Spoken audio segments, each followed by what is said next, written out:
Hello friends, welcome to my channel. ఏ జలుబుగా ఉన్నప్పుడు, ఒంట్లో నలతగా ఉన్నప్పుడు తెలుగు వాళ్ళకి టక్కున గుర్తొచ్చేది సీసాలోని నిమ్మకాయ పచ్చడి. ఈ ట్రెండింగ్ పికిల్ని ఈరోజు నా స్టైల్లో ఎలా తయారు చేయాలో మీకు చూపిస్తాను. 3 స్టేజెస్లో చేసే ఈ పికిల్ని దశల వారీగా కావలసిన పదార్థాలు తయారు చేసే విధానాన్ని చూసేద్దాం. మరి స్టేజ్ 1 చూసేద్దామా? 100 గ్రాముల అల్లం, 100 గ్రాముల పచ్చిమిరపకాయలు, చిటికెడు పసుపు, 100 గ్రాముల ఉప్పు, మీడియం సైజు నిమ్మకాయలు 20. ఈ వీడియోలో చూపించిన కొలతలన్నీ 20 నిమ్మకాయలకు నేను తీసుకున్నవి. దానికి అనుగుణంగా మీరు అడ్జస్ట్ చేసుకోండి.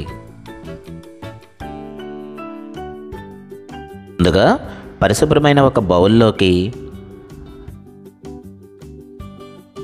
కొద్దిగా నీటిని తీసుకుని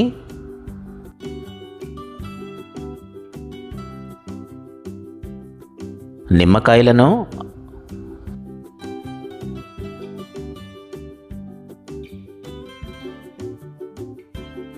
పచ్చిమిరపకాయలను శుభ్రంగా వాష్ చేసుకుందాం.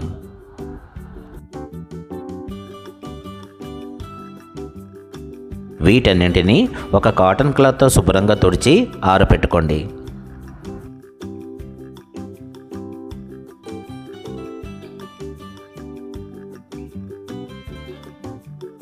ఇప్పుడు పచ్చిమిరపకాయలను ముందుగానే కడిగి ఆరబెట్టుకున్న అల్లాన్ని సన్నని ముక్కలుగా కట్ చేద్దాం.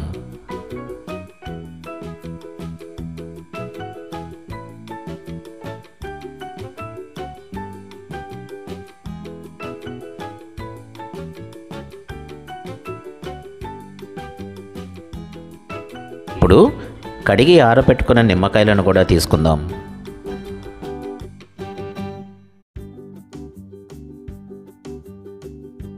ఈ నిమ్మకాయలను హారిజాంటల్గా కాకుండా వర్టికల్గా కట్ చేసుకోండి. వర్టికల్గా కట్ చేసుకోవటం వల్ల వాటిలో ఉన్న జ్యూస్ పోకుండా ఉంటుంది.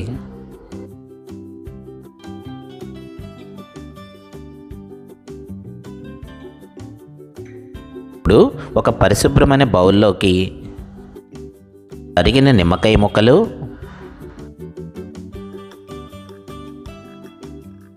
తరిగిన అల్లం ముక్కలు,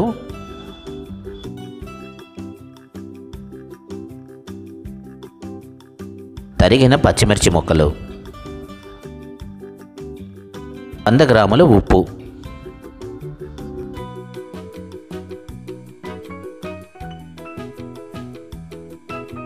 అలాగే కొద్దిగా పసుపు.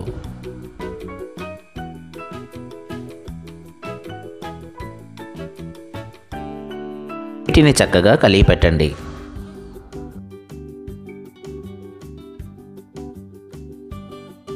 మూత పెట్టేసి 2 రోజులు బాగా ఊరనిద్దాం. స్టేజ్ 1 కంప్లీట్ అయిపోయింది.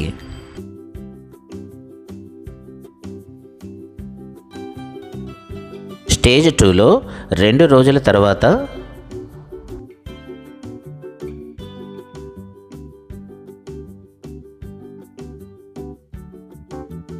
ఈ మిశ్రమాన్ని చక్కగా కలిపి పెడదాం.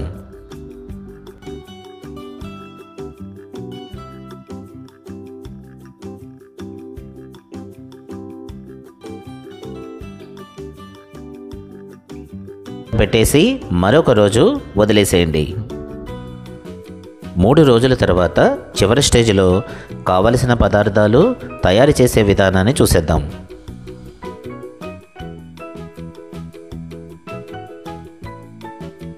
3 రోజులు నిల్వ పెట్టిన నిమ్మకాయ బద్దలు, 100 గ్రాముల ఆవపిండి, 100 గ్రాముల కాశ్మీరీ చిల్లీ పౌడర్, తాలింపు దినుసులు, 50 గ్రాముల నువ్వులు, 100 గ్రాముల వెల్లుల్లి రెబ్బలు, సరిపడా ఆయిల్,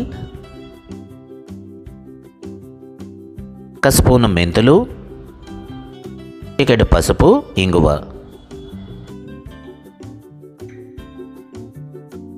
ముందుగా నిమ్మకాయ ముక్కల మిశ్రమాన్ని బాగా కలిగి పెడదాం.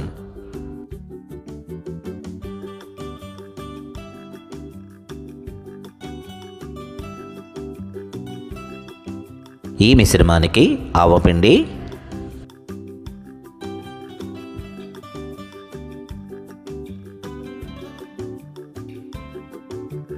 కాశ్మీరీ చిల్లీ పౌడర్,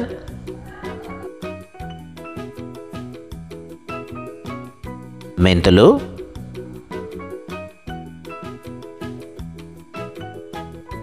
అలాగే వెల్లుల్లి రెబ్బలు.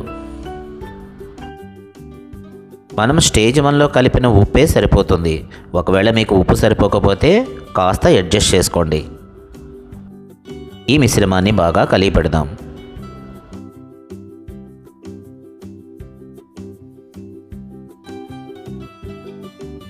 మరి గుమగుమలాడే తాలింపుని దట్టించేద్దామా?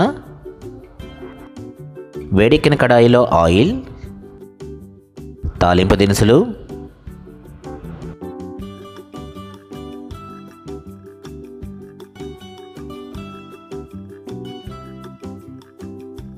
తాలింపు దినుసులు చక్కగా వేగిన తర్వాత కొన్ని వెల్లుల్లి రెబ్బలను క్రష్ చేసి వేసుకుందాం.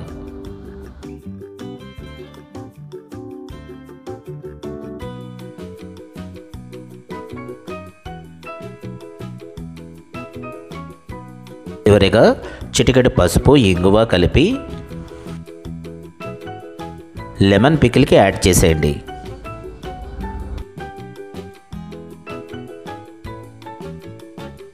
చక్కగా కలిపి పెట్టి మూత పెట్టేసి మరొక రోజు బాగా ఊరనివ్వండి.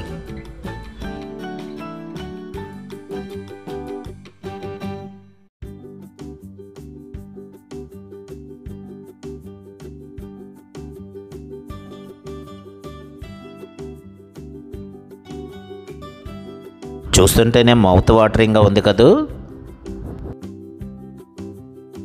తెలుగువారి ఇంటిలో సంవత్సరం పొడుగుతూ ఉండే ఈ ఫ్రెండ్లీ లెమన్ పికిల్ని నేను చూపించిన విధంగా కూడా ఒకసారి ట్రై చేయండి.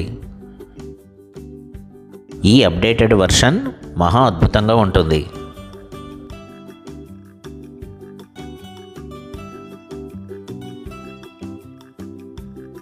ఈ అదిరిపోయే పికిల్ కనుక మీకు నచ్చితే ఒక లైక్ చేయండి, షేర్ చేయండి, కామెంట్ చేయండి. సబ్స్క్రైబ్ చేయటం ఎలాగో మర్చిపోరు అనుకోండి. బెల్ ఐకాన్ను కూడా యాక్టివేట్ చేయండి.